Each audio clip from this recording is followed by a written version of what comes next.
Hello everyone. देखिए, आज हम बहुत ही इम्पोर्टेंट चीज़ आपसे डिस्कस कर रहे हैं। पूरा एविडेंस एक्ट जिसमें 167 सेक्शंस हैं, पूरा का पूरा एविडेंस एक्ट, सारे इम्पोर्टेंट सेक्शन जो प्रीलिम्स में पूछे जाते हैं वो हम आपके साथ डिस्कस करेंगे, वो भी बहुत ही शॉर्ट टाइम में, जिससे आपका टाइम बचे। इसलिए प्लीज़ इस वीडियो को सारे लोगों को शेयर करें, सब्सक्राइब ज़रूर कर लें, जिससे हम सारी इंफॉर्मेशन आप तक पहुंचा सकें। Thank you. देखिए, पहला सेक्शन एविडेंस एक्ट का कहता है कि इस एविडेंस एक्ट का शॉर्ट नेम जो है वो है भारतीय साक्ष्य अधिनियम 1872, जो कि इन्फोर्स हुआ था 1 सितंबर 1872 को। दूसरा पॉइंट इसमें ये बताया गया है कि ये अधिनियम जो है बहुत सारी चीज़ें, जैसे नेवी है, आपकी आर्मी एक्ट है, एयरफोर्स एक्ट है, और मेनली शपथ पत्र और माध्यस्थम को लागू नहीं होता है। ये चीज़ पूछी जाती, माध्यस्थम और शपथ पत्र को लागू नहीं होता है, बाकी पूरे भारत में ये इन्फोर्स्ड होता है। दूसरी सेक्शन 2 थी, जो कि निरसित हो गई। पहले इसकी डेट नहीं पूछी जाती थी, मगर एपीओ 2022 यूपी में इसकी डेट पूछी गई। ये कब निरसित हुआ है, तो इट इज़ 1938। आज़ादी से पहले ही इस सेक्शन को निकाल दिया गया था, और पूरे एविडेंस एक्ट में सिर्फ यही सेक्शन निकाला गया है, निरसित किया गया है, बाकी कोई भी सेक्शन निकाला नहीं गया है। तीसरे सेक्शन में डिफिनेशंस दी गई हैं, जिसमें बताया गया है, पहली डिफिनेशन न्यायालय की है। न्यायालय वो है जिसमें हर न्यायाधीश, मजिस्ट्रेट और वो हर व्यक्ति आता है जो साक्ष्य लेने के लिए प्राधिकृत किया गया हो, एक्सेप्ट मध्यस्थम। आर्बिट्रेटर इसमें नहीं आते।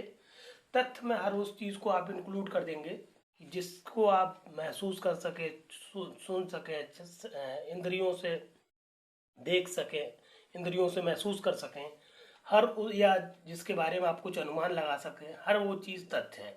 सुसंगत का मतलब इसी एक्ट के सेक्शन 5 से लेके 55 तक में सुसंगत को बताया गया है कि किसी से कोई चीज़ एक रिलेट कर रही हो, को रिलेट कर रही हो, तो दैट इज सुसंगत।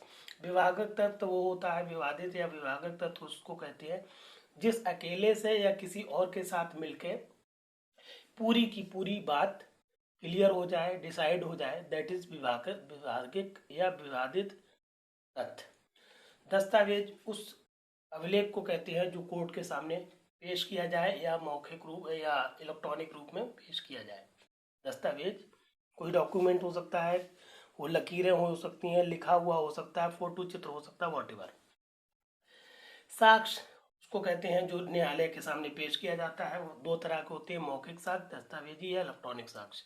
साबित का मतलब होता है कोर्ट हर उस चीज़ को साबित कह सकती है जिसका अस्तित्व है, या कोई अक्लमंद आदमी, प्रज्ञावान आदमी ये माने कि इसका अस्तित्व है, वो चीज़ साबित है। ना साबित का जस्ट इसका साबित का उल्टा कर देंगे कि या तो कोर्ट ये माने कि इसका अस्तित्व नहीं है, या कोई भी प्रज्ञावान आदमी या अक्लमंद आदमी ये माने कि इसका अस्तित्व नहीं है, या फिर इसमें कोई न्यायालय की धारणाओं की कोई अस्तित्व नहीं है।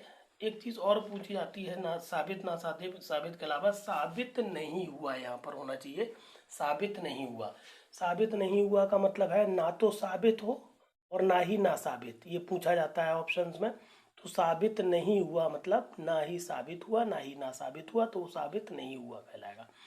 सेक्शन 4 पे आ जाइए। सबसे पहला इसका पार्ट है उपधारणा कर सकेगा। कर सकेगा मतलब न्यायालय मान सकेगा कि हाँ ऐसा कुछ है, और साबित हुआ मान सकेगा जब तक कि ना साबित ना किया जाए, और उसके सबूत के लिए आपसे मांगेगा कि इसके और भी सबूत दीजिए। उपधारणा करेगा का मतलब न्यायालय पर थोड़ा सा प्रेशर होता है, वो मानेगा कि हाँ इन चीज़ों का अस्तित्व है, और ये मान के चलता है कि हाँ ये चीज़ों का अस्तित्व है। अच्छा, अवधारणा कर सकेगा में सेक्शन आप समझ के लिए कि इसी एक्ट का सेक्शन 86 से लेके 90 एक्सेप्ट 89 सेक्शन उपधारणा कर सकेगा से रिलेटेड है। उपधारणा करेगा से रिलेटेड है सेक्शन 79 से लेके 85 और सेक्शन 79, ये आप ध्यान रखेंगे। इसी में एक और चीज होती है निश्चायक सबूत। निश्चायक सबूत में न्यायालय मान के ही चलता है कि हाँ ये 100% चीज है, और इसको ना साबित करने के लिए आपको अनुमति नहीं देता, जैसा कि सेक्शन 41 और 112, ये दो चीजें याद रखें आप, दो सेक्शन। फिर सेक्शन 5 में आ जाइए आप, विवादित तथ्यों और सुसंगत तथ्यों का साक्ष्य दिया जा सकेगा। बहुत इंपॉर्टेंट सेक्शन है सेक्शन 5, इसीलिए इसको एविडेंस एक्ट की रीढ़ की हड्डी कहा जाता है सेक्शन 5 को। इस पूरे एक्ट में यही बात बताई गई है कि या तो आप विवादित तथ्यों का या सुसंगत तथ्यों का साक्ष्य देंगे, बाकी किसी का न्यायालय साक्ष्य आपसे नहीं मांगता। सेक्शन 6 में एक ही समव्यवहार के भाग होने वाले तथ्यों की सुसंगति, कोई कोई तथ्य ऐसे होते हैं जो खुद सुसंगत नहीं होते मगर दूसरे तथ्यों के साथ संशक्त हो जाते, मिलकर वो सुसंगत बन जाते हैं, इसी सेक्शन को रेस जेस्टे के नाम से जाना जाता है। फिर आप आ जाइए सेक्शन, यहाँ पर एक 9 होना चाहिए, इंपॉर्टेंट है 8 और 9। 8 में बताई गई है हेतु, तैयारी और आचरण किसी का, व्यक्ति का, और सेक्शन 9 में बताई गई है आपको परीक्षा के बारे में, किसी चीज की सुसंगत तथ्यों का स्पष्टीकरण या पुनः स्थापना। यहाँ पर सेक्शन 9 थोड़ा सा इंपॉर्टेंट है, जिसमें किसी व्यक्ति की परीक्षा की जाती है कि ऐसा हुआ था या नहीं हुआ था, वॉटेवर, तो परीक्षा से रिलेटेड है सेक्शन 9। सेक्शन 10 में सिर्फ ये बताया गया है कि कोई परिकल्पना आप कर सकते हैं कि नहीं कर सकते हैं, बहुत ज़्यादा इंपॉर्टेंट नहीं है। सेक्शन 11 बहुत इंपॉर्टेंट है, वे तथ्य जो अन्यथा सुसंगत नहीं है कब सुसंगत है। ऐसा भी होता है कि बिल्कुल सुसंगत ना हो और फिर भी वो सुसंगत होते हैं, तो दो केसेस होते हैं, या तो वो सुसंगत तथ्यों से असंगत हो जाए, या सुसंगत तथ्य के अस्तित्व को इतना अधिसंभाव या अधिसंभाव कर दें कि ऐसा है या बिल्कुल मुमकिन ही नहीं है, तो वो सारे तथ्य भी सुसंगत तथ्य माने जाते हैं, जबकि वो डायरेक्टली सुसंगत नहीं होते। फिर आप आ जाइए सेक्शन नंबर 15 में। 15 क्या कह रहे, एक 14 पहले पढ़ लें। 14 में बताया गया मन या शरीर की दशा, अगर किसी चीज से आपको मन या शरीर की दशा या शारीरिक संवेदना प्रकट हो जाए तो उन तथ्यों को सुसंगत माना जाता है, ऐसा कहता है सेक्शन 14। सेक्शन 15 में कहा गया है कि कोई कार्य आकस्मिक है कि नहीं, बहुत ज़्यादा इंपॉर्टेंट नहीं है। सेक्शन 17 बहुत इंपॉर्टेंट है, स्वीकृति की परिभाषा। इसमें बताया गया स्वीकृति क्या होती है।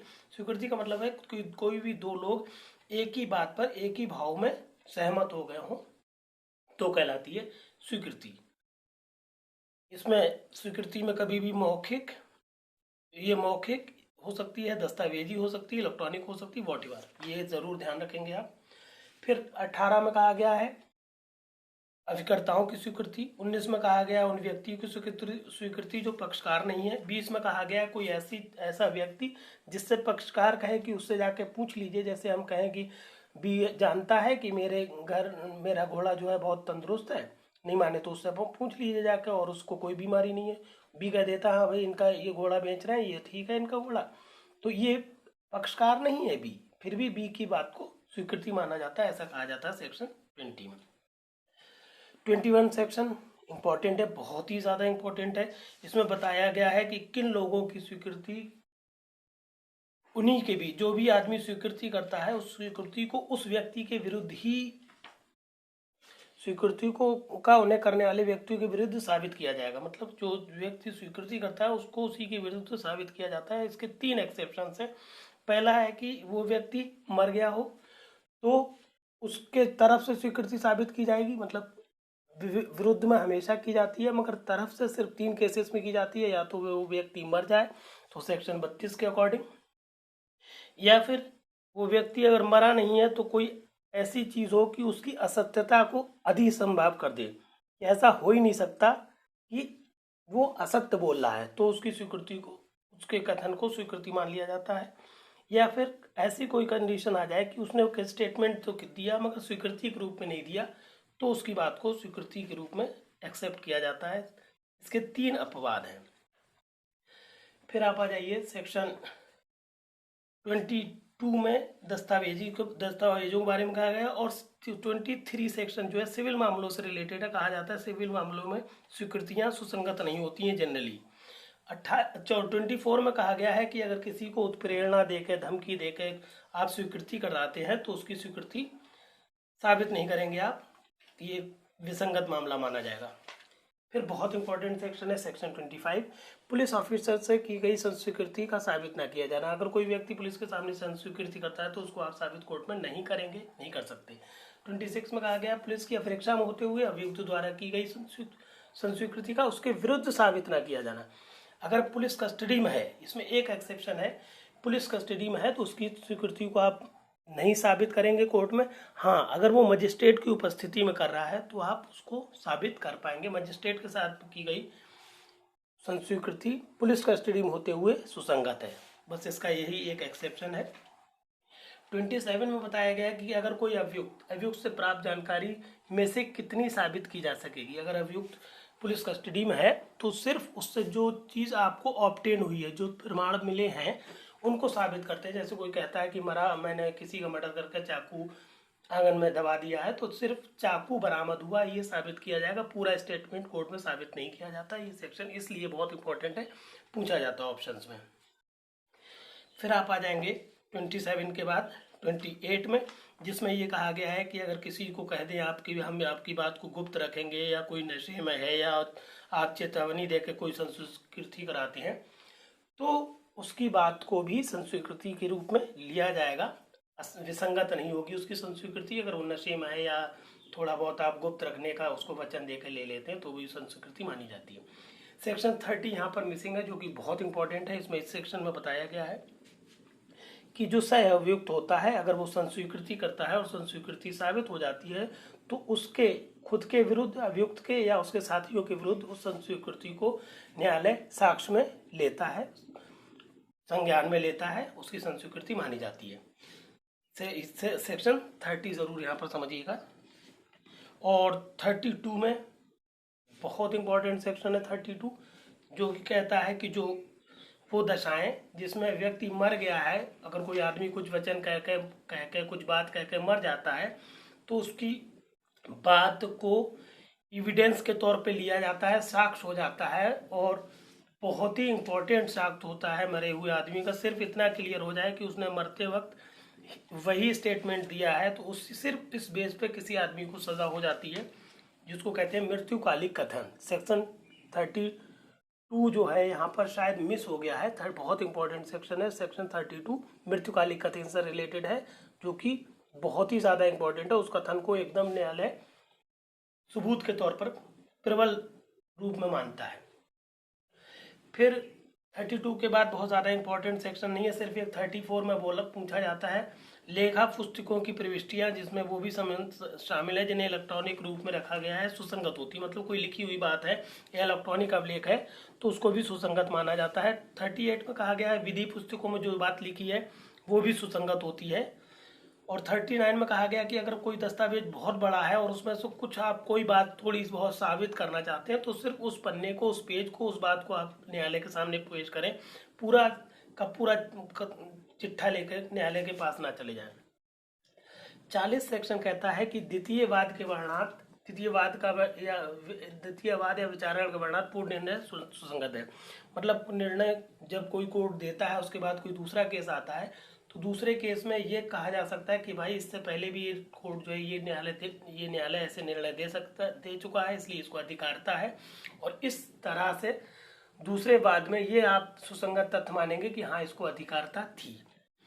31 यहाँ पर एक सेक्शन मिसिंग है, 41 में कहा गया प्रोबेट इत्यादि विषय का अधिकार किन्हीं प्रोबेट कुछ ऐसे होते प्रोबेट विषयकों, विवाह विषयकों, नाबाधिकरण विषयकों या दिवाला विषयकों, इनमें अगर कोई निर्णय दिया गया है सर्वथा तो वो एक 100% सबूत होता है, निश्चायक सबूत होता है, इसमें कोई भी फेरबदल नहीं की जा सकती। इसके बाद सेक्शन 44 एक यहाँ पर आप ध्यान रखेंगे, 41 के बाद 44 कि किसी ने निर्णय प्राप्त करने में कोई कपट किया, छल किया या न्यायालय को अधिकार नहीं था, ये भी साबित करने का आपको अधिकार होता है, ये कहता है सेक्शन 44। 45 में विशेषज्ञों की राय की परिभाषा दी गई, विशेषज्ञों की परिभाषा दी गई। विशेषज्ञ वो लोग होते हैं जो 4 मामलों में, जैसे जो आपका विदेशी विधि, विज्ञान, कला और हस्तलेख या उंगली चिन्ह के बारे में कुशल हो, मतलब उसका ज्ञान रखते हो, भले ही उनके पास डिग्री हो या ना हो, इन विषयों के बारे में अगर वो कुशल व्यक्ति हैं तो वो विशेषज्ञ कहलाएंगे। इन विषयों के बारे में ज़रूर ध्यान रखिएगा कि किन 4 विषय के बारे में बताया गया है। 45A में इलेक्ट्रॉनिक साक्ष्य के परीक्षक का उल्लेख किया गया है कि उसके इलेक्ट्रॉनिक साक्ष्य का परीक्षक जो होता है उसकी राय सुसंगत होती है। फिर 47 में हस्ताक्षर किसी हैंड राइटिंग के बारे में बताया गया, हस्तलेख के बारे में राय कि अगर मान लीजिए आपने किसी का राइटिंग देखा है कि आप जानते हैं, पहचानते हैं कि इसकी राइटिंग है, तो आप कोर्ट में सबूत दे सकते हैं कि हाँ मैंने उसको ऐसा लिखते हुए देखा है और ये उसी का राइटिंग है, दैट इज 47। 47A सेक्शन पूछा जाता है इलेक्ट्रॉनिक हस्ताक्षर के बारे में राय कब सुसंगत है। इलेक्ट्रॉनिक हस्ताक्षर के बारे में जब प्रमाणित करता कह देता है कि या कोई प्रमाण दे दे कि ये इलेक्ट्रॉनिक हस्ताक्षर इन्हीं का है, तो वो इलेक्ट्रॉनिक हस्ताक्षर के प्रमाणित करता की राय सुसंगत होती मानी जाती है। अब यहाँ पर एक सेक्शन आएगा 52 बहुत इंपॉर्टेंट है। ये कहता है कि सिविल मामलों में आप किसी के शील का को विसंगत नहीं कह देंगे। आप सिविल में हम केस लड़ रहे हैं और ये कहें कि वो आचरण का अच्छा आदमी नहीं है तो ये बात विसंगत है, मतलब सिविल मामलों में शील कोई मायने नहीं रखता। हाँ, मगर 53 कह रहा है दांडिक मामलों में अच्छा शील, कि अगर कोई आदमी दांडिक मामले में विचारित हो रहा है और उसका शील अच्छा है, कोर्ट मानता है कि यार इससे पहले ये बहुत अच्छे रहे थे और इनसे कोई अपराध हो गया है, तो उसको उसका फायदा मिलेगा। दांडिक मामलों में पूर्वदत्त अच्छा शील सुसंगत है। 54 कहता है 53A यहाँ पर इंक्लूड किया गया है, इंट्रोड्यूस किया गया है। 53A में ये बताया गया कि आप किसी के जैसे किसी महिला के प्रति कोई रेप का केस चल रहा है तो उसमें आप ये नहीं मानेंगे कि वो अगर कि वो पहले भी ऐसे नेचर की थी या गलत सलत कामों में इन्वॉल्व थी, ये सब कोर्ट इस बात को नहीं मानेगा। और अगर वो कह देती है कि मैंने सम्मति नहीं दी थी तो ये कोर्ट ये मानेगा कि उसने सम्मति नहीं दी थी। ये 53A सेक्शन है, बलात्कार से रिलेटेड, महिलाओं से रिलेटेड है ये ध्यान रखिएगा। 54 में कहा गया है कि अगर कभी कभार, जैसे अभी हमने शील की बात की थी 53 में कि शील सुसंगत नहीं है, मगर अगर मान लीजिए शील का ही चल रहा है, मान लीजिए किसी पुरुष ने बलात्कार किया है तो आप वहाँ पर शील का ही काम चल रहा है कि ये कैसे कैसे करेक्टर का है, तो यहाँ पर यहाँ के सिवाय पूर्वतन बुरा शील सुसंगत नहीं है। मतलब सिर्फ इन मामलों में, इससे रेप इस तरह के जहाँ शील सुसंगत है वहाँ पर तो इसके करेक्टर के बारे में, बुरा शील के बारे में बात करेगा न्यायालय, वरना और किसी भी मामले में न्यायालय बुरे शील को सुसंगत नहीं मान के चलेगा। ये हो गया सेक्शन आपका 54 हो गया, ठीक। फिर आप आ जाइए 56 एक सेक्शन है, इंपॉर्टेंट है, जिसमें बताया गया 56 यहाँ पर मिसिंग है। इसमें बताया गया है न्यायालयिक रूप से अवेक्षणीय तथ्य साबित करना आवश्यक नहीं है। मतलब जो जिनकी न्यायालय अवेक्षा करे कि हाँ ऐसा है, उसको साबित करने की आवश्यकता नहीं है। उसी के एक्सप्लेनेशन में 57 कहा गया है कि कौन से तथ्य जिनकी न्यायिक अपेक्षा न्यायालय को करनी होगी। मतलब न्याय कौन से तथ्य साबित करना जरूरी नहीं है, ये बताया गया है। अब उसमें भारत में जितनी भी विधियां चल रही हैं वो सब, किसी को नौकरी मिली है, पद मिला है वो सब, या किसी कोई गजट निकला है भारत सरकार का वो सब, या किसी को जैसे वकील हैं, जज हैं, इनके पोस्ट के बारे में, इन सब को साबित करने की ज़रूरत कोर्ट में नहीं होती है। 58 में कहा गया स्वीकृत तथ्यों को साबित करना आवश्यक नहीं है। अगर कोई व्यक्ति स्वीकृत कर लेता है, लिखित कथन दे देता है कि मैं ऐसा स्वीकार कर रहा हूँ, तो उसको भी साबित करने की ज़रूरत कोर्ट में नहीं है। ये स्वीकृत 58 है। 59 में मौखिक साक्ष्य द्वारा तथ्यों का साबित किया जाना बताया गया है। और 59 के बाद 60 में कहा गया है कि मौखिक साक्ष्य प्रत्यक्ष होना ही चाहिए।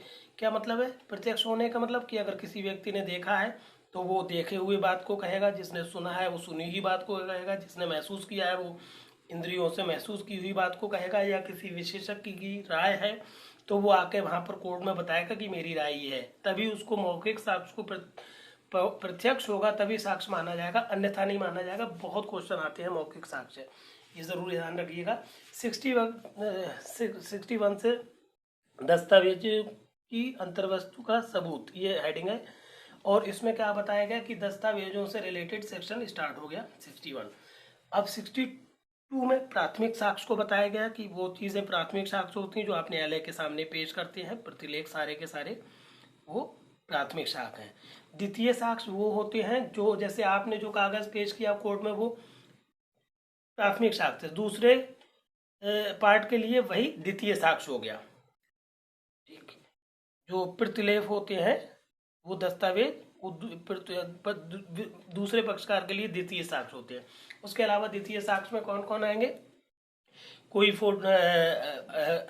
प्रमाणित प्रतिलिपि आ जाएगी या मूल या यांत्रिक प्रक्रिया से बनाई हो, फोटोस्टेट से बनाई हो और यांत्रिक प्रक्रिया सुनिश्चित करती हो कि यहाँ ये 100% शुद्ध है, और फिर बनाई हुई प्रतिलिपि को आप मूल से तुलना कर लें। तुलना की हुई वस्तु ही मतलब फोटोस्टेट की से तुलना की हुई प्रतिलिपि ही द्वितीय साक्ष्य मानी जाएगी। अगर तुलना नहीं की गई है तो वो द्वितीय साक्ष्य नहीं मानी जाएगी। ये बहुत बार आया है क्वेश्चन। और फिर चीज़ है कि अगर किसी ने किसी अंतर वस्तु को देखा है, मान लीजिए किसी ने कोई मैटर देखा और वो कोर्ट में मौखिक साक्ष्य देना चाहे तो उसके साक्ष्य को भी द्वितीय साक्ष्य माना जाएगा। और एक लास्ट चीज़ है, जैसे फोटो चित्रण है किसी चीज़ का तो वो भी द्वितीय साक्ष्य है।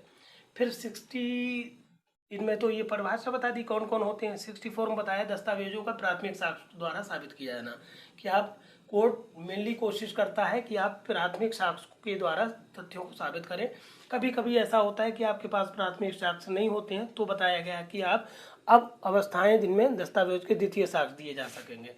तो कोर्ट कहेगा चलिए कोई बात नहीं, प्राथमिक नहीं है तो द्वितीय साक्ष्य दीजिए। मगर द्वितीय साक्ष्य देंगे कब कब, 4-5 कंडीशन आप जरूर ध्यान रखिए। पहली बात, जब जैसे मूल ऐसे कब्जे में है, कोई उसकी मूल प्रतिलिपि ऐसे व्यक्ति के पास है जो जिससे कोर्ट कह रहा है भैया पेश करो, फिर भी वो पेश नहीं कर रहा है तो अपोजिट पार्टी उसको पेश कर देगी, तो वो द्वितीय साक्ष्य पेश कर सकती है। उसके अलावा मूल जो है इतनी गायब हो गई है, चुर गई है, जल गई है, वॉटेवर, या मूल इतनी बड़ी है कि वो कोर्ट में लाई ना जा सके, या वो मूल जो है कोई लोक दस्तावेज है, या फिर मूल किसी ऐसे का पार्ट का संग्रह है कि जो बहुत बड़ा है, तो आप द्वितीय साक्ष्य देते हैं। ऐसा कोर्ट बताएगा कि आपको कब द्वितीय साक्ष्य दे सकते हैं। ये 4-5 कंडीशन आप जरूर ध्यान रखें। फिर आप आ जाइए 65A। 65A सेक्शन बहुत इंपॉर्टेंट है क्योंकि ये 2000 में इंट्रोड्यूस हुआ जब IT एक्ट आया कि इलेक्ट्रॉनिक हस्ताक्षर के बारे में सबूत, गलत पता गया। 65A है इलेक्ट्रॉनिक अभिलेख के संबंध में साक्ष्य के बारे में, कि अगर कोई इलेक्ट्रॉनिक अभिलेख है जैसे मेमोरी कार्ड है या कोई भी ऐसा साक्ष्य है, वो सबूत मानता है कोर्ट। और इसी के बारे में कब मानेगा, 65B में बताया गया है इलेक्ट्रॉनिक अभिलेख की ग्राह्यता। इलेक्ट्रॉनिक अभिलेख को ग्रहण कोर्ट तब करेगा कि जब वो कोर्ट को लग जाए कि ऑथेंटिक है, एकदम कोई इसमें छेड़छाड़ नहीं की गई है, तभी वो उसी अवस्था में कोर्ट उस दस्तावेज इलेक्ट्रॉनिक दस्तावेज को साक्ष्य के तौर पे लेगा। ये बहुत इंपॉर्टेंट सेक्शन है, इसको ध्यान रखिएगा। फिर इसके बाद सेक्शन बहुत ज़्यादा इंपॉर्टेंट बीच में नहीं है, इसके बाद डायरेक्ट आप आ जाइए 67A में। इसमें पूछा जाता है 67A में क्या बताया गया है, तो आपको सिर्फ इतना याद रखना है 67A इलेक्ट्रॉनिक हस्ताक्षर के सबूत के बारे में इलेक्ट्रॉनिक हस्ताक्षर के बारे में सबूत के बारे में बात करता है कि अगर कोई जो सुरक्षित इलेक्ट्रॉनिक हस्ताक्षर होते हैं उसके अलावा सुरक्षित कर इसमें वर्ड आया है, सुरक्षित इलेक्ट्रॉनिक हस्ताक्षर कोई कोर्ट मानता है सबूत के तौर पर, बाकी को सबूत के तौर पर नहीं मानता है। 67A के बाद आ जाइए डायरेक्ट 73A। ये अंकीय हस्ताक्षर पूछा जाता है। अंकीय हस्ताक्षर किस धारा में है, तो 60 अंकीय हस्ताक्षर के बारे में सत्यापन के बारे में सबूत 73A में कहा गया है। 73A में भी यही कहा गया है कि प्रमाणित करता है या नियंत्रण करता है वो बताएगा कि ये सबूत ठीक है, तभी कोर्ट मानेगा कि ये अंकीय हस्ताक्षर ठीक है।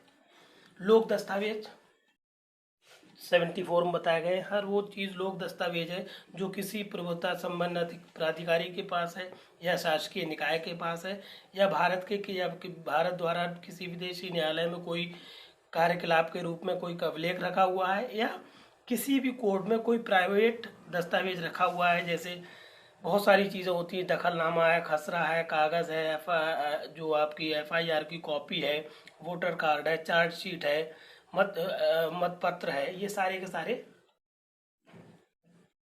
होते हैं ये होते हैं लोक दस्तावेज।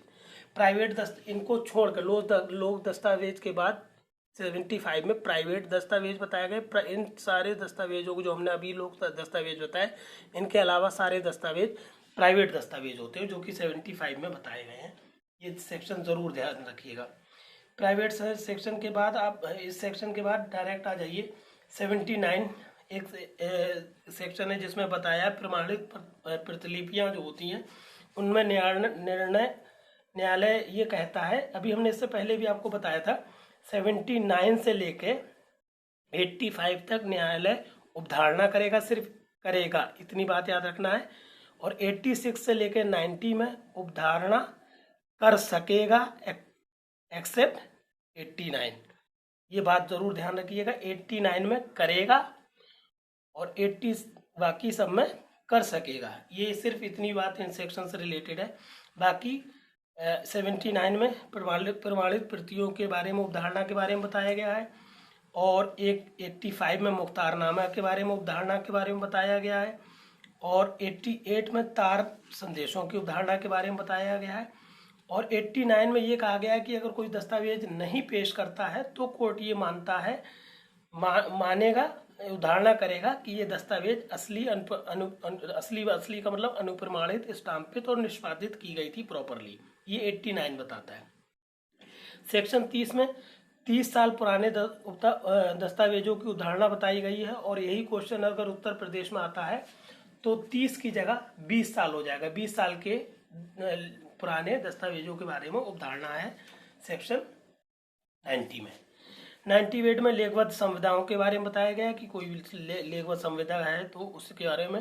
92, 91 का एक्सप्लेनेशन करता है कि लेखबद्ध संविदा को ही आप सबूत के तौर पर पेश करेंगे और कभी भी मौखिक करार के तौर पर 92 को आप यूज नहीं करें। मतलब 92 में कहा गया है कि सिर्फ और सिर्फ लेखबद्ध संविदा को ही आप कोर्ट में पेश करेंगे।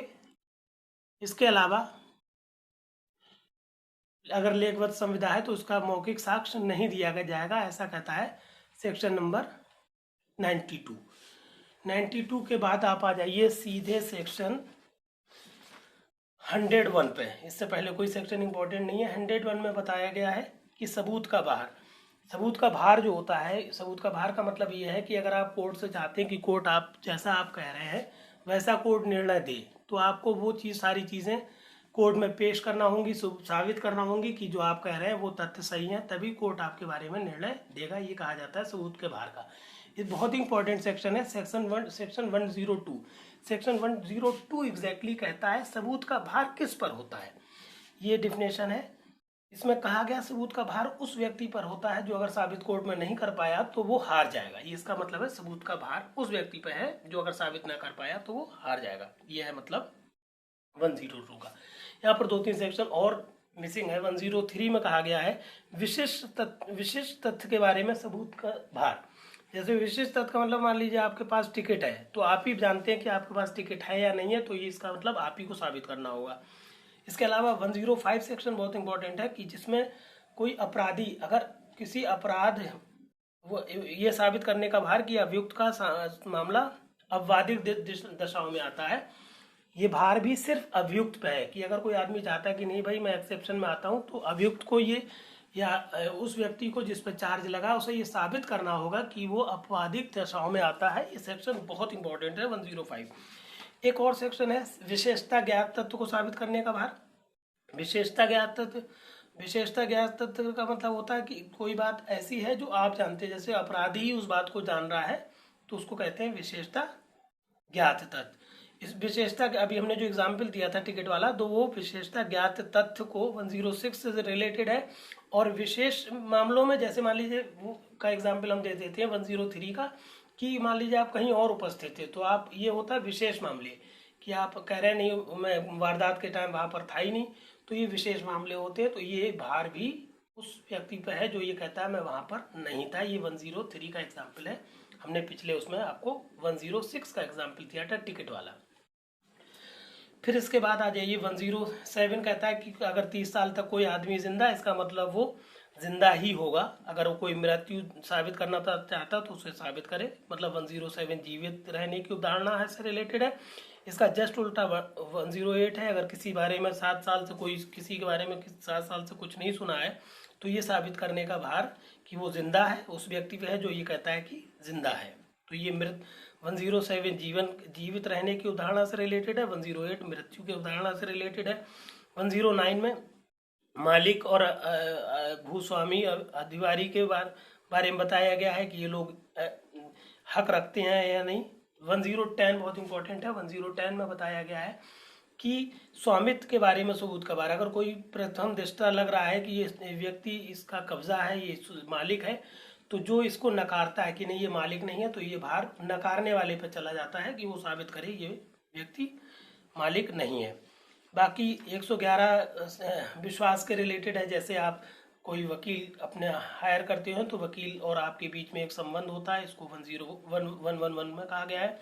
111A 111A में कहा गया है अवधारणाओं के बारे में, अपराधों के बारे में अवधारणा, मतलब कहीं उपद्रव हुआ है या कहीं अशांति फैली हुई है तो कोर्ट ये मान के चलेगा कि ऐसे जगह पर हमें फोर्स लगाना चाहिए, हो सकता है आगे फिर से उपद्रव हो।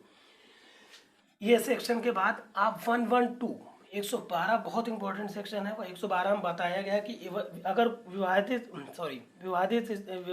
स्त्री के स्थिति के दौरान में जन्म होना धर्म जत्य का निश्चायक सबूत है। मतलब अगर कोई व्यक्ति जब महिला और पुरुष के विवाह के दौरान पैदा होता है कोई बच्चा, या विवाह के तलाक के 280 दिन के अंदर के 280 दिनों के भीतर पैदा होता है, तो यही न्यायालय ये 100% मानेगा कि उस व्यक्ति का ही ये बच्चा है जिससे वो स्त्री विवाहित थी। मतलब विवाहित स्त्री का जिस पति से जो पति था उस पति का ही वो बच्चा है, ये इस बात का निश्चायक सबूत है। कहने का मतलब है चाहे भले ही शादी के चौथे दिन बच्चा हो जाए तब भी यही माना जाएगा ये बच्चा उसी पति का है जिसके साथ शादी हुई थी।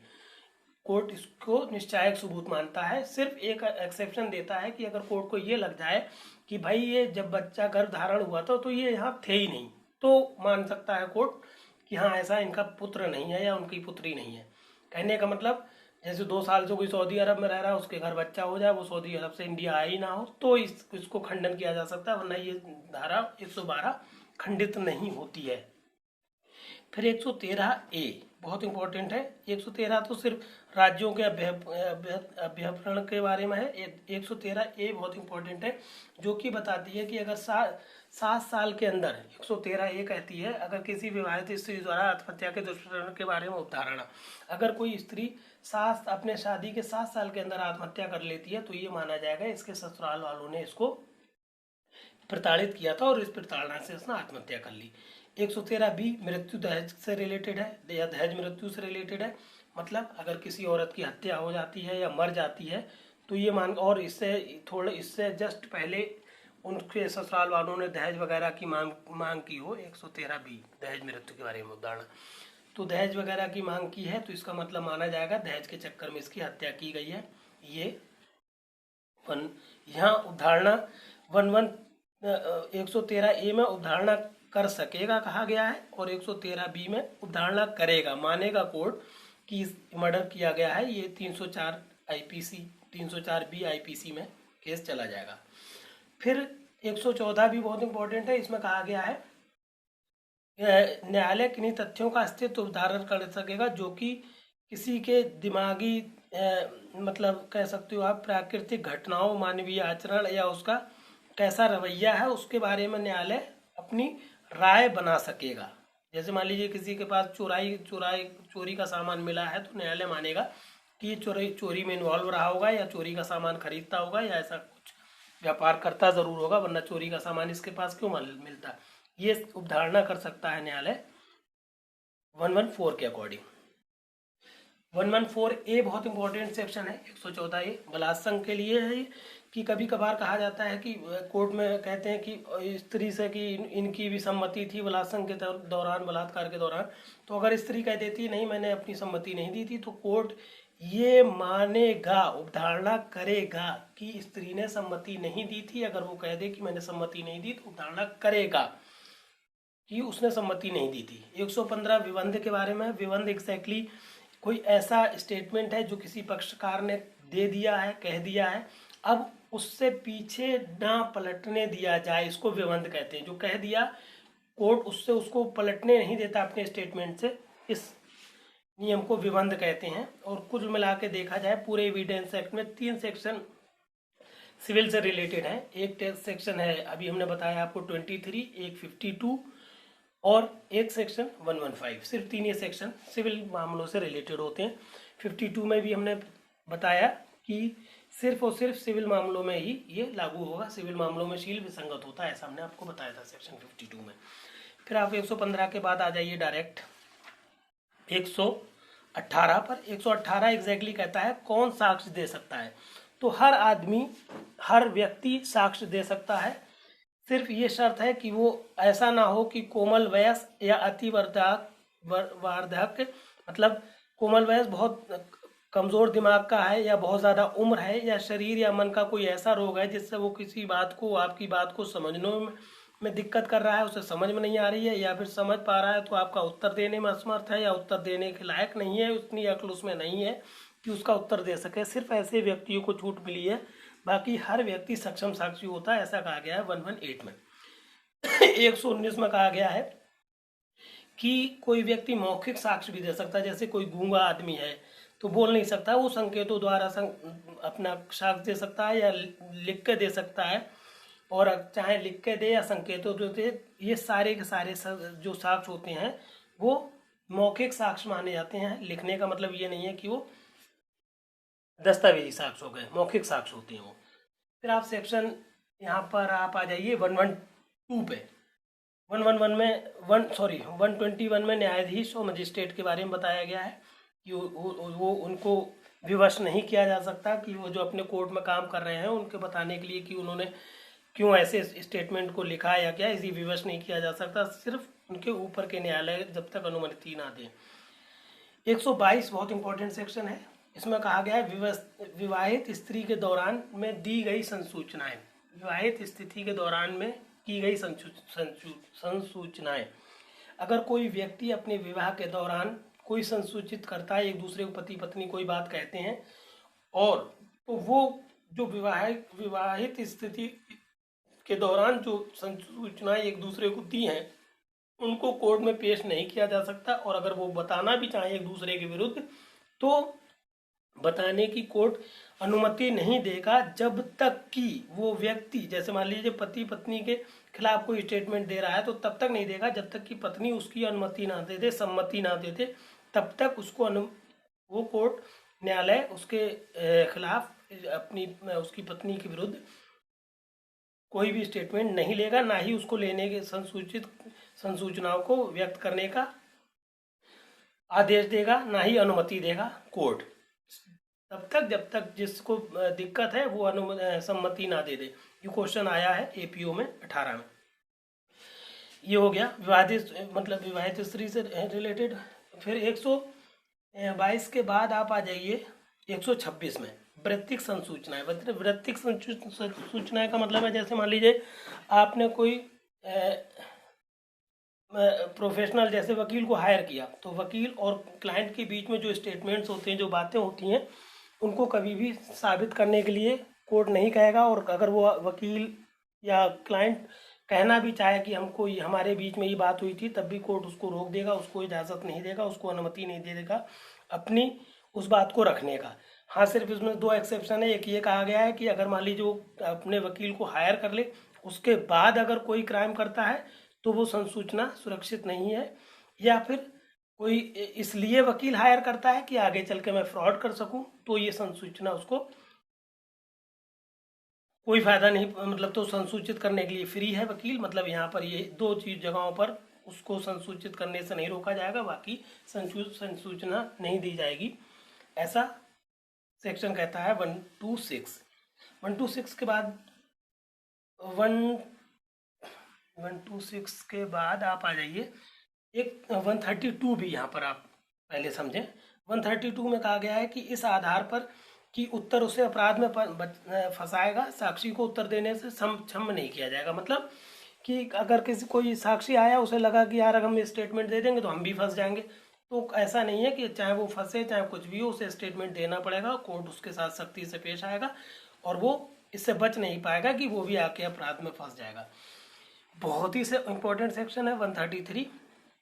इसमें एग्जैक्टली कहा गया है कि सह अपराधी कौन होते हैं। सह अपराधी वो आदमी है जो अपराध में साथ था, एक दूसरे के साथ थे, और इसका स्टेटमेंट, इनका संयुक्त विचारण होना चाहिए, और इसका सह अपराधी का स्टेटमेंट इतना स्ट्रांग होता है कि सिर्फ इसके बेस पर और सारे अपराधियों को सजा हो सकती है, या उसके खिलाफ भी उसको सजा हो सकती है, या कोर्ट इसके सबूत को बहुत ही प्रबल तरीके से लेता है। सिर्फ सह अपराधी के बेस पे ही बहुत सारे केसेस डिसाइड हुए हैं हाई कोर्ट और सुप्रीम कोर्ट में।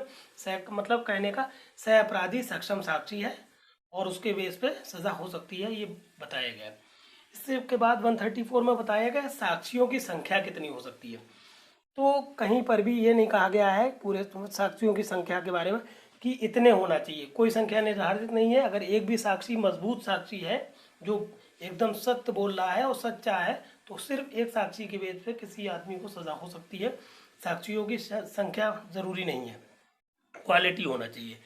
135 में साक्षियों के पेशकरण और उनकी परीक्षा का क्रम दिया गया है कि पहले अभियोजन पक्ष, फिर दूसरा अपोजिट पक्ष। 136 एक सेक्शन यहाँ पर होना चाहिए जिसमें कहा गया है न्यायालय साक्ष्य के बारे में विनिश्चय करेगा। मतलब अगर कोर्ट को लगता है कि यार हाँ ये ऐसा साक्ष्य है, तो कोर्ट पहले ध्यान देगा कि हाँ इसके साक्ष्य को लेना चाहिए नहीं लेना चाहिए, फिर ही वो उसके साक्ष्य को आगे एक्सेप्ट करेगा।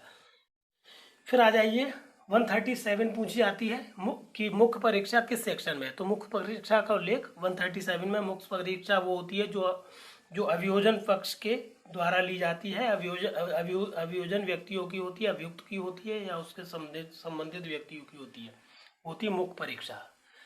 और इसके जस्ट बाद दिया है 138। 137 में मुख्य परीक्षा, 138 में परीक्षाओं का क्रम। सबसे पहले मुख्य परीक्षा होगी, फिर पुनः परीक्षा होगी, पहले मुख्य परीक्षा, फिर प्रति परीक्षा और फिर पुनः परीक्षा। मुख्य परीक्षा अभियोजन साक्षियों की होती है, अभियोजन व्यक्तियों की होती है, अभियुक्त की होती है। प्रति परीक्षा अपोजिट पार्टी लेती है। पुनः परीक्षा फिर से अभियोजन पक्ष के अभियुक्त की होती है। ये तीनों के क्रम क्या है? मुख्य परीक्षा, प्रति परीक्षा, पुनः परीक्षा। इसके बाद 140 सेक्शन यहाँ पर होना चाहिए। 140 सेक्शन के में बताया गया है 140 सेक्शन कि शील का साक्ष्य देने वाला साक्षी, अगर कोई किसी के कैरेक्टर शील के बारे में साक्ष्य दे रहा है तो उसकी कोर्ट प्रति परीक्षा करेगा और पुनः परीक्षा करेगा, ये राइट है कोर्ट को। फिर बहुत ही इंपॉर्टेंट है सूचक प्रश्न। 141 में इसको बताया गया। सूचक प्रश्न वो होते हैं जो न्यायालय जानना चाहता है किसी से, वो प्रश्न जिसका उत्तर कोर्ट जानना चाह रहा है, वो सारे प्रश्न सूचक प्रश्न हैं। इन्हें कब नहीं पूछा जाएगा ऐसा बताया गया 142 में। उन्हें आप नहीं पूछ सकते कब? अगर अपोजिट पार्टी आक्षेप कर दे, विरोध कर दे, तो कोर्ट उनको नहीं पूछने देगा। कब? मुख्य परीक्षा और पुनः परीक्षा में। या फिर ऐसा लगे कोर्ट को यार ये तो डिसाइडेड है, कोई इसमें कोई दिक्कत नहीं है, पहले भी ऐसा काम हो सका है, तो मुख्य परीक्षा और पुनः परीक्षा में सूचक प्रश्नों को पूछने की इजाजत इन बेसिस पे कोर्ट नहीं देता है। कब देता है? That is 143। सूचक प्रश्न प्रति परीक्षा में पूछा जाएंगे, ऐसा 143 सेक्शन कहता है। 143 में सूचक प्रश्न पूछे जाते हैं। ये हो गया सेक्शन। 144 में कहा गया है कि लेखबद्ध व्यवहारों में, मान लीजिए कोई भी रिटन स्टेटमेंट है, ठीक, उसके बारे में अगर साक्ष्य देना है तो आप पहले कोर्ट से ये कहेंगे कि हाँ भाई पहले जो लिखित में दिया गया उसको पेश करिए, फिर आप उसके बारे में बताइए। 145 में 145 में पूर्वतन लेखबद्ध। पूर्वतन लेखबद्ध का मतलब है पहले कभी कोई बात लिखी गई थी, एक स्टेटमेंट लिखा गया था, उसके बारे में साक्ष्य देना है तो कोर्ट कहता है ठीक है आप स्टेटमेंट पेश कर दीजिए और बताइए क्या करना है। इसमें एक अमेंडमेंट हुआ था 2008 में। पूछा जाता है किस सेक्शन में अमेंडमेंट हुआ? 2018 में। तो 146 में अमेंडमेंट हुआ 2018 में, जो कि बलात्कार से रिलेटेड है, जिसके बारे में बताया गया है कि कोई अगर बलात्कार का किसी स्त्री पर केस है तो उसके ऐसे प्रश्न नहीं पूछेगा कोर्ट जो उसकी शील को, उसके करेक्टर को धक्का पहुंचा रहे हों, उसके लैंगिक अनुभव के बारे में कि आपने पहले कभी भी संबंध रखे हैं, ऐसा कुछ प्रश्न पूछने को कोर्ट मना कर देगा, ऐसा 2018 में संशोधित किया गया है। पूछा जाता है 2018 में बहुत कम अमेंडमेंट हुए हैं एविडेंस एक्ट में, इसीलिए हमेशा आपसे जब भी अमेंडमेंट होता है तो अमेंडमेंट के बारे में क्वेश्चन तुरंत पुट हो जाता है, इसलिए यह उसको ज़रूर ध्यान रखिए कि कौन सी धारा में अमेंडमेंट हुआ है, तो दैट इज़ 146। 146 के बाद आप आ जाइए कि 147 में 147 कहाँ गया। 147 साक्षी को उत्तर देने के लिए कब विवश किया जाएगा। कोर्ट को लगे कि भाई इसका प्रश्न जो है इससे जवाब पूछना ज़रूरी है तो कोर्ट प्रश्न कर सकता है। और 148 में कहा गया है कि कब उत्तर को देने के लिए विवश किया जा सकता है। 170 में प्रश्न के बारे में फिर कहा गया, 148 में कहा गया कब विवश किया जा सकता है। तो अगर कोर्ट को लगता है कि इसका स्टेटमेंट बहुत ज़्यादा मायने रखेगा या बहुत ज़्यादा केस में इसकी इम्पोर्टेंस है तो विवश कर सकेगा, और अगर कोर्ट को लगता है कि यार इससे कोई फ़ायदा नहीं पड़ना है तो उसको छोड़ देगा, उसको विवश नहीं किया जाएगा। ये हो गया 148। 149 में युक्त आधारों के बिना कोई प्रश्न आप नहीं पूछेंगे, ये कहा गया है। 150 में अगर आप युक्त आधारों के बिना प्रश्न पूछ लेते हैं तो न्यायालय जो अपोजिट पार्टी है वो ऐसी जगह उसकी शिकायत कर सकती है जिसके अकॉर्डिंग आप प्रैक्टिस कर रहे हैं। वकील जो प्रैक्टिस करता है उसकी शिकायत वहाँ की जा सकती है या फिर हाई कोर्ट में की जा सकती है कि अगर युक्त आधारों के बिना कोई वकील प्रश्न पूछता है तो। 151 अशिष्ट और कलंकात्मक प्रश्नों के बारे में बताया गया है। 152 अपमानित या शुद्ध करने वाले प्रश्नों के बारे में बताया है। 153 इंपॉर्टेंट है जो कि इसमें मिसिंग है। 153 में बताया गया सत्यवादिता परखने के प्रश्नों के उत्तरों का खंडन करने के लिए साक्ष्य नहीं दिया जाएगा। मतलब इसका समझ लीजिए कि अगर किसी से व्यक्ति से पूछा जाता है कि भाई तुम बेईमान आदमी हो, ये हो वो हो, ऐसे वो कहता नहीं भाई मैंने कभी बेईमानी नहीं की है, तो आप साक्ष्य नहीं देते फिरेंगे, नहीं इन्होंने यहाँ पर बेईमानी की थी, वहाँ पर बेईमानी की थी। ये सेक्शन ऐसे चीज़ों को रोकता है कि अगर उसने मना कर दिया तो उसके पीछे ना पड़िए, साक्ष्य ना देते फिरिए। इसमें 2 एक्सेप्शन है कि अगर पूर्व दोष सिद्धि हो चुकी है और आदमी नहीं मान रहा है तो आप साक्ष्य पेश कर सकते हैं पूर्व दोष सिद्धि का। या दूसरा ये आता है कि आपको लग रहा है कि यार इसके खानदान के बारे में बात चल रही है, परिवार के बारे में, कुटुंब के बारे में बात चल रही है और यहाँ पर ये निष्पक्ष साक्ष्य नहीं देगा, तो वहाँ पर आप उसको खंडन, उसके स्टेटमेंट को खंडित कर सकते हैं। 154 154 जो है पक्षकार द्वारा अपने ही साक्षी से प्रश्न पूछने का वो प्रावधान किया गया है। पूछा भी जाता है पक्षद्रोही साक्षी कहाँ परिभाषित है, तो परिभाषित एविडेंस एक्ट में कहीं नहीं है, मगर यही लोग 154 में पक्षद्रोही साक्षी होते हैं जो सच बोलने के इच्छुक नहीं होते हैं। और अब इनसे पक्षकार अपने वो न्यायालय वो अधिवक्ता अपने ही पक्षकार से वो प्रश्न पूछता है जो प्रतिपक्षी से पूछे जाते हैं, क्योंकि ये पक्षद्रोही हो चुके हैं, सच नहीं बोल रहे हैं। ये ऐसा 154 सॉरी। और उसके बाद 155 में कहा गया है साक्षी की विश्वसनीयता पर अधिक्षेप, कि अगर साक्षी सच नहीं बोल रहा है तो उस पर अधिक्षेप लगाया जा सकता है। कौन से लोग लगा सकते हैं, वो सारे साक्षी लगा सकते हैं कि जानते हैं ये बहुत झूठा आदमी है, या कभी उसने पहले स्टेटमेंट कुछ दिया बाद में कुछ दे रहा है, या उसको रिश्वत वगैरह दी गई है या धमकी दी गई है, तो कोर्ट ये सब चीज़ों को ध्यान में लेता है कि उसकी जो विश्वसनीयता है उस पर अधिक्षेप लगाया जाए, आरोप लगाया जाए, उनको जानने की कोशिश की जाए कि वो सच क्यों नहीं बोल रहा है। 157 में कहा गया है कि पहले किसी व्यक्ति ने जो पहले कोई बात कह दी, उसी तथ्य के बारे में पश्चातवर्ती अभिसाक्ष्य की संपुष्टि करने के लिए साक्षी के पूर्वतन कथन साबित किया जा सकते हैं। मतलब किसी व्यक्ति ने कोई पूर्वतन कथन किया था, जैसे इसमें एक मेनली बहुत अच्छा केस आता है कि कोई मृत्युकालिक कथन था, मतलब कोई आदमी इतना सीरियस था कि मरने के कगार पर था और उसने स्टेटमेंट दिया, अगर वो मर जाता तो 32 के अकॉर्डिंग सुसंगत हो जाता उसका स्टेटमेंट। वो नहीं मरा, अब उसका स्टेटमेंट 32 में नहीं जाएगा, अब 157 में साबित किया जाएगा। इसको कहते हैं कि पूर्वतन कथन को आप अब साबित करें, क्योंकि वो जिंदा बच गया तो आप साबित करना होगा कि ये स्टेटमेंट इसी का दिया हुआ है। 159 में स्मृति ताज़ा करने के बारे में बताया गया है कि आप किसी डॉक्यूमेंट को देख कर स्मृति ताज़ा कर सकते हैं और फिर उसके बाद अपना स्टेटमेंट दे सकते हैं। पूछा जाता है स्मृति ताज़ा करने के लिए कौन सा आर्टिकल है, सॉरी धारा है, तो 159। 165 में कहा गया है कि सारे न्यायाधीश, कोई भी न्यायाधीश हो जो न्यायालय है, किसी भी पक्षकार से, किसी भी व्यक्ति से, किसी भी साक्षी से कोई भी किसी भी तरह का प्रश्न कर सकता है। सिर्फ जितनी बाउंडेशंस पहले बताई गई हैं, सेक्शन 121 से 131 तक और 148, 149, ये सेक्शन को छोड़ के बाकी सारे प्रश्न कोर्ट करेगा उस व्यक्ति से, चाहे वो पक्षकार हो चाहे वो साक्षी हो। लास्ट सेक्शन है 167, बहुत ही इंपॉर्टेंट सेक्शन है कि साक्ष्य के अनुचित ग्रहण या ग्रहण के लिए नवीन विचारणा नहीं होगा।